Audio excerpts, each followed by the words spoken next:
नमस्कार मित्रों, स्वागत है आपका हमारे चैनल महात्मा ज्ञान लोक में। पौराणिक कथाओं में जीवन को सुखी बनाने का सूत्र बताया गया है। चलिए जानते हैं एक ऐसी ही कथा के बारे में जिसका संदेश ये है कि हमें अधर्मी लोगों से क्यों दूर रहना चाहिए। मित्रों, प्रचलित कथा के अनुसार कौरव और पांडवों का युद्ध अंतिम चरण में था। कौरव सेना के लगभग सभी महारथी पांडवों के हाथों पराजित हो चुके थे। भीष्म पितामह बाणों की शैया पर लेटे थे। उस समय एक दिन युद्ध विराम के बाद पांचों पांडव और द्रौपदी भीष्म पितामह से मिलने पहुँचे। भीष्म पांडवों को धर्म की नीतियों के ज्ञान के बारे में बातें बता रहे थे।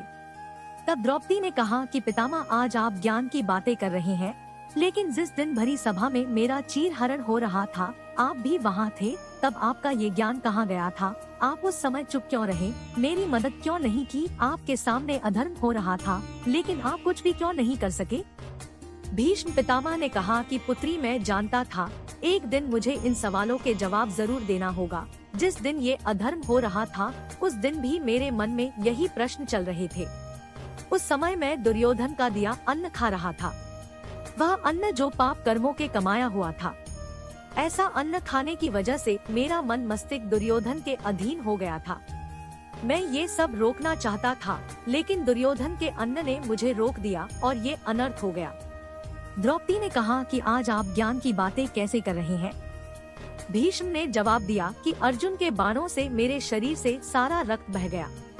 ये रक्त भी दुर्योधन के दिए अन्न से ही बना था। अब मेरे शरीर में रक्त नहीं है, मैं दुर्योधन के अन्न के प्रभाव से मुक्त हो गया हूँ, इसीलिए आज ज्ञान की ये बातें कर पा रहा हूँ। भीष्म की ये बातें सुनकर द्रौपदी संतुष्ट हो गई और उसने भीष्म पितामह को प्रणाम किया। मित्रों, सनातन धर्म हमें बताता है कि धर्म के मार्ग पर चलना भले ही कठिन होता है, लेकिन धर्म के मार्ग पर ही चलकर हम सभी प्रश्नों का उत्तर दे सकते हैं। तो दोस्तों, वीडियो को लाइक जरूर करें और चैनल को सब्सक्राइब करना ना भूलें।